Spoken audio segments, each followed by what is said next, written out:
ہمارے ساتھ موجود ہے جرنلسٹ جواد احمد.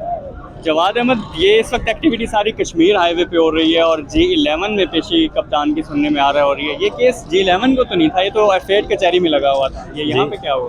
جی اسی طرح یہ F8 کچہری میں جج ظفر اقبال صاحب کی عدالت میں یہ کیس تھا, اور خواجہ عارف صاحب عمران خان صاحب کی جانب سے یہ کیس جو ہے وہ لڑ رہے تھے.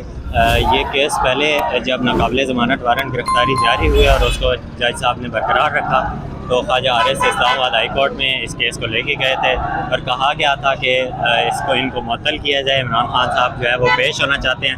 ساتھ انڈرٹیکنگ بھی دی تھی خواجہ عارف صاحب نے, اور اپنی ذاتی حیثیت میں جو ہے وہ شورٹی بھی دی تھی, جس پر چیف جسٹس بھی حیران ہوئے تھے کہ آپ نے پہلی بار جو ہے یہ اپنی ذاتی حیثیت میں کسی کے لیے شورٹی دی ہے. اور ساتھ ہی چیف جسٹس نے کہا تھا کہ آپ کا جو ہے وہ شورٹی میں آپ کی نہیں قبول کروں گا, اگر کوئی اور دیتا ہے تو میں وہ قبول کر لوں گا. اور پھر چیف جسٹس نے کہا تھا کہ میں ایسا فیصلہ کروں گا جس میں میری عدلیہ کا وقار بھی رہے گا, اور جو آپریشن وہاں پر لاہور میں چل رہا ہے تو اس کے حوالے سے بھی کوئی اچھا فیصلہ آئے گا. تقریباً 1 سے 2 گھنٹے کے بعد جو ہے وہ چیف جسٹس صاحب نے فیصلہ سنایا تھا, اور اس فیصلے میں ان کی جانب سے کہا گیا تھا کہ یہ جو متعلقہ عدالت ہے, ٹرائل کورٹ ہے, جج ظفر اقبال صاحب کی عدالت ہے, وہاں پر جایا جائے, یہ انڈرٹیکنگ وہاں پر پیش کی جائے, اور اس کے بعد جو ہے وہ جو جج صاحب فیصلہ کریں تو اس پر عمل کیا جائے. جو خواجہ عارف ہیں وہ جج ظفر اقبال صاحب کی عدالت میں گئے شبلی فراز صاحب کے ساتھ.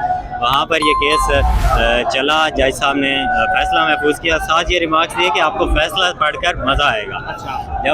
جب فیصلہ جج صاحب نے جاری کیا تفصیلی فیصلہ, تو وہ تمام فیصلہ جو ہے ایک تو عمران خان صاحب کو دوبارہ گرفتار کر کے جو ناقابل ضمانت وارنٹ گرفتاری ہیں ان کو بحال کیا, اور ان کو برقرار رکھا اور کہا کہ گرفتار کر کے جو ہے وہ ان کو لایا جائے. ساتھ ہی کہا کہ یہ تمام کارروائی جو کی گئی ہے لاہور میں آپریشن, یہ عمران خان کے اوپر ہے. عمران خان کے جو وارنٹ ہیں وہ سب سے مہنگے ہو گئے ہیں. تو یہ تمام کارروائی F8 کچہری میں ظفر اقبال صاحب کی عدالت میں ہوئی. پھر کل کے روز جو ہے وہ خواجہ عارف صاحب دوبارہ اسلام آباد ہائی کورٹ آئے. چیف جسٹس صاحب ہم وہیں پہ موجود تھے, تو چیف جسٹس صاحب نے کہا کہ میں آپ کو جو ہے یہاں پر آج ایکسپیکٹ نہیں کر رہا تھا.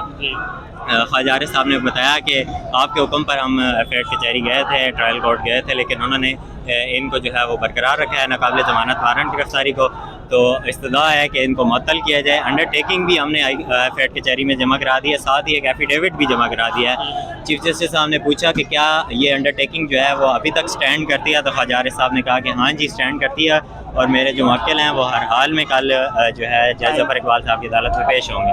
پھر کل کے روز جو ہے وہ ہم نے F8 کچہری ہم گئے, وہاں پہ ہم نے سارا دکھایا کہ کس طرح جو ہے F8 کچہری کی کتنی تنگ گلیاں ہیں, اور عمران خان صاحب کی جانب سے کیا وجہ ہے کہ وہاں پر پیش ہونے پہ ایشو بنایا جا رہا ہے, اور کہا جا رہا ہے کہ سیکیورٹی بہت زیادہ وہاں پر تھریٹ ہے. اور ایسے ہی تھا کہ بہت تنگ گلیاں ہیں, وہاں پر 2 لوگ بھی اکٹھے جو ہیں وہ نہیں جا سکتے, اور ایسی بڑی تعداد میں جیسے آپ یہاں پر دیکھ رہے ہیں کہ لوگ آئے ہوئے ہیں, تو یہ لوگوں کو وہاں پہ لے کے جانا ایک بہت بڑا سیکیورٹی رسک تھا.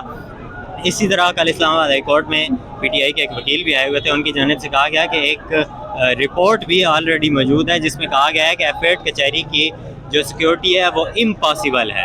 جو سیکیورٹی ادارے ہیں ان کی جانب سے یہ رپورٹ آئی ہوئی ہے, اور انہوں نے کہا ہے کہ یہ F8 کچہری کی سیکیورٹی امپاسبل ہے, ان کو سیکیور نہیں کیا جا سکتا. تو پھر رات کو جو ہے وہ ایک نوٹیفیکیشن انتظامیہ کی جانب سے جاری کیا گیا, اور کہا گیا کہ اب جو عدالت ہے ظفر اقبال صاحب کی وہ کورٹ روم نمبر 1 میں جوڈیشل کمپلیکس G11 میں شفٹ ہو گئی ہے, اور یہاں پر عمران خان صاحب جو ہیں وہ پیش ہوں گے. پھر رات کو یہاں پر کنٹینر لگا دیے گئے, اور اب جو ہے آپ کے سامنے ہے کہ کنٹینرز لگائے جا رہے ہیں. PTI کے بہت سے جو لوگ ہیں ان کو بھی رہنما ہیں, ان کو نہیں جانے دیا گیا. ملکہ بخاری صاحبہ یہاں پر آئیں, ان کو نہیں جانے دیا گیا, تو وہ اسلام آباد ہائی کورٹ چلی گئیں کہ رجسٹرار کے سامنے اپیل کرنے کے یہاں پر جو ہے ہمیں نہیں پیش کیا جا رہا. اسی طرح میڈیا کو بھی ایک پراپر لسٹ بنائی گئی تھی. میڈیا کی بھی جو اسلام آباد ہائی کورٹ کی میڈیا ایسوسیشن ہے ان کی ایک لسٹ بنائی گئی تھی, اور وہ دی گئی تھی کہ یہ جرنلسٹ جو ہیں وہ عدالت میں جائیں گے, مگر اب وہ لسٹ بھی غائب ہو چکی ہے, اور اس لسٹ کے بغیر کوئی نئی لسٹ بنا کر اور چند صحافیوں کو جو ہے وہ اندر جانے دیا گیا ہے. اب یہ سچویشن آپ کے سامنے ہے, اور یہاں پر کارکنان کی بڑی تعداد جو ہے آپ کے سامنے ہے. عمران خان صاحب اس وقت آ رہے ہیں, تو یہ تمام اس وقت جو ہے معاملات چل رہے ہیں.